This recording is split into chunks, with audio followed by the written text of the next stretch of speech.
The IMF World Economic Outlook, published twice a year with updates, presents analysis and projections of the world economy in the near and medium term.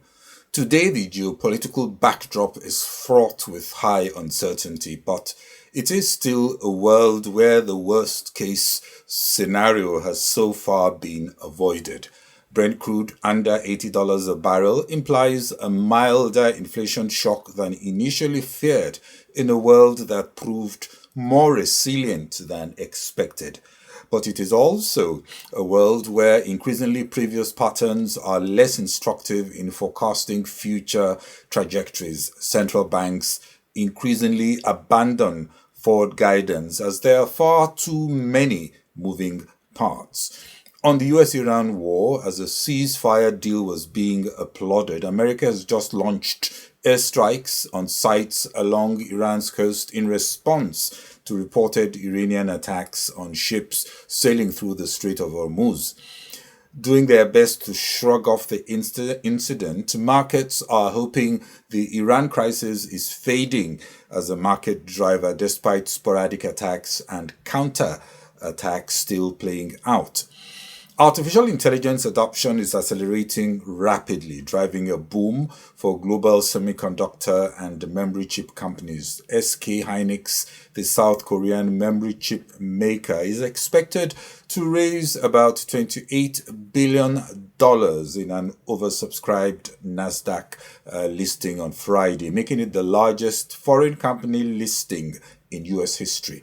Its market value has more than tripled this year to over $1 trillion as demand for its chips surges, also while software firms lag on concerns they could be disrupted by the artificial intelligence era. The thinking is also changing on the impact of artificial intelligence on inflation. It was initially thought that as costs generally come down due to productivity gains, AI would be disinflationary. The data now suggests otherwise, as prices of technology components and devices are expected to rise in a more expensive technology environment. Bitcoin seems to be going nowhere as unparalleled access to private capital has helped finance a massive wave of pioneering AI innovation. In 2025, US private AI investment reached $285 billion, over 20 times more than in China. Still on global markets, an expected breakout in tech earnings will help to make US equity valuations look less expensive as price earnings ratio approach new record highs, typically a sign of impending financial turmoil. The dominance of the US remains unquestioned in global finance, as it now accounts for almost half of the global equity market, despite representing only around 25% of global GDP and less than 5% of the world's population.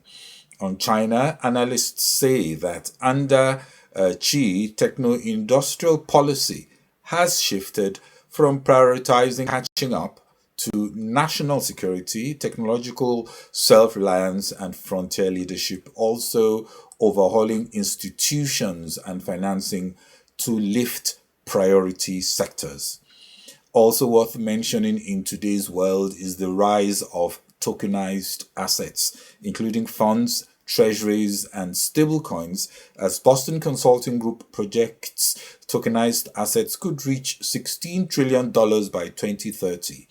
Unified digital ledgers support instantaneous transactions, reducing settlement risks, optimizing efficiency, lowering costs, and enabling real-time 24/7 liquidity.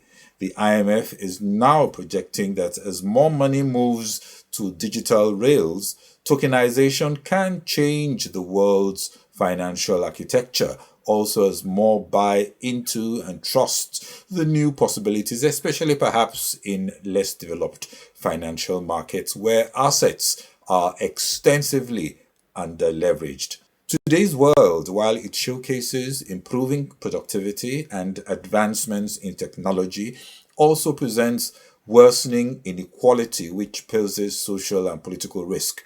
Nations prosper amid increasing difficulties for low income earners.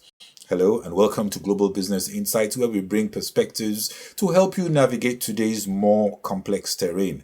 First, clips from the IMF World Economic Outlook update that was earlier today. The IMF in today's update says global growth is broadly unchanged cumulatively from the April 2026 outlook, projected at 3% for 2026 and 3.4% for 2027.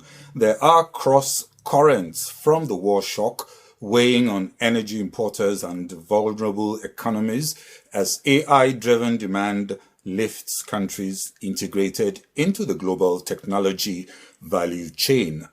The global outlook is being shaped by two powerful forces pulling in opposite directions: the lingering effects of the energy shock from the war in the Middle East and a technology-driven investment boom. Developments overnight illustrate the uncertainty and risks that surround the outlook. So far, the net effect of these forces varies significantly across countries, depending on their exposure to the war and their position in the technology value chain.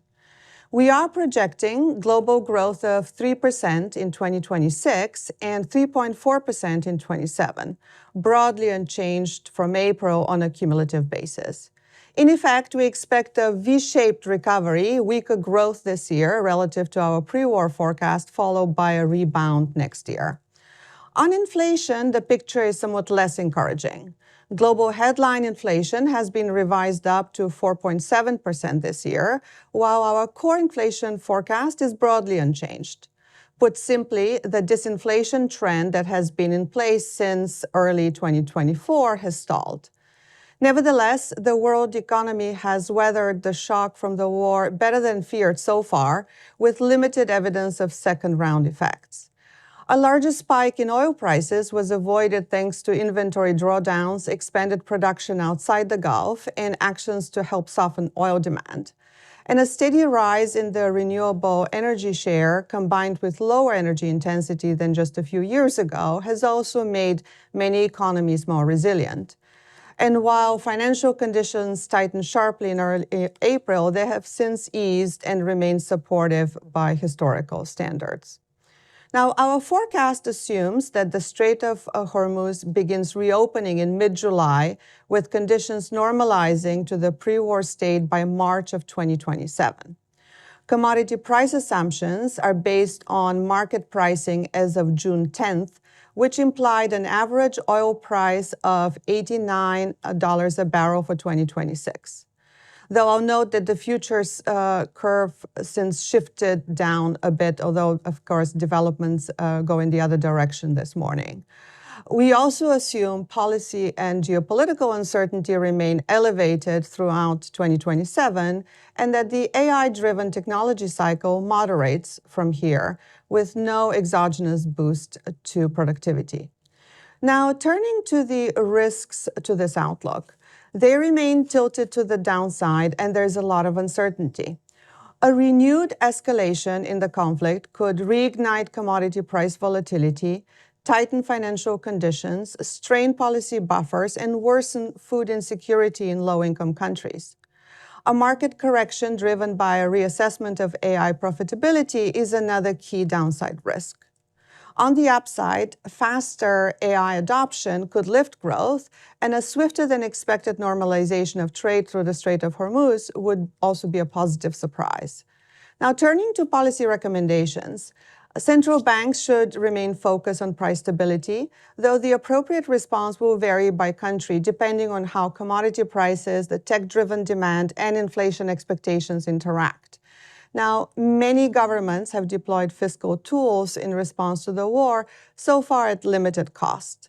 But as the shock fades, energy-related fiscal support should be unwound. And rebuilding fiscal space remains essential given elevated debt. Over the medium term, advancing structural reforms, including the energy transition and addressing domestic imbalances, will be critical to strengthen resilience and sustain balanced growth. Absolutely. We are faced with a lot of uncertainty at the moment. And we did have also a lot of uncertainty back in April. So it's a very good question to ask. I would say there are times when we see a completely new shock or something that we had not seen before. And I think in those circumstances, and we had the example of that in April of 2025 with the tariff announcements, and then again this year with the war. To other business headlines, Santander is overhauling its Asia Pacific business, removing top leadership and going after costs. The overhaul has led to removal of the Beijing branch manager and a shift in focus towards markets in Southeast Asia, Japan, and South Korea, targeted for growth. The cost-cutting drive has led to axing perks and some staff benefits as Santander expands in fast-growing Asian markets with an eye on tightening operations, improving efficiency of supervision, and boosting profitability. Oman India Fertilizer Company stock jumped about 18% on its Muscat trading debut after raising 261 million Omani rials, that's over $650 million, in the region's largest initial public offering of the year. Shares in the fertilizer producer rose to 184 Baisa a piece in early trading from its 156 Baisa listing price, which was the top end of a marketed range. The fertilizer producer drew about $12 billion in orders and demand from prominent regional sovereign wealth funds, with the IPO being the latest step in Oman's push to privatize state assets and deepen its capital markets. Uganda's bid to become an oil exporter faces a new legal challenge after 4 farmers yesterday filed a case in London's High Court over the East African Crude Oil Pipeline, EACOP, which is central to President Yoweri Museveni's economic plans. EACOP will carry crude from the Telenga and Kingfisher fields in western Uganda to Tanzania's Tanga port. Claimant Rachel Tugume says she was displaced and that construction has damaged rivers, wildlife, and ecosystems local communities rely on. At the 25th Nigeria Oil and Gas Energy Week, Petroleum Minister Heineken Lokpobiri said PwC will benchmark more than 270 industry fees, taxes, and rents to remove fiscal bottlenecks and improve Nigeria's competitiveness. NNPC Group CEO Bayo Julari said reforms saved $3.4 billion through contract restructuring and optimization from April 2025 to July 2026, while remitting 19.5 trillion naira to the Federation account.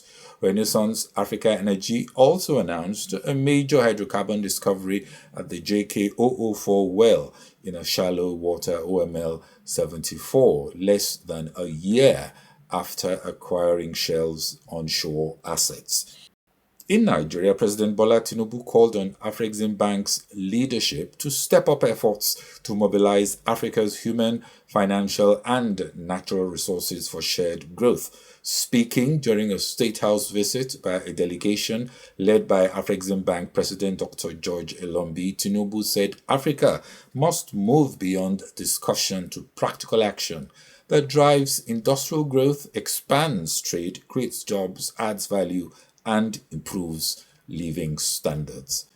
Investors are weighing rising tensions in the Middle East and rising oil prices as they look ahead to minutes from the Federal Reserve's latest policy meeting, also out today. Analysts expect the upcoming minutes may also be shorter and less revealing under Kevin Walsh, the new Fed boss.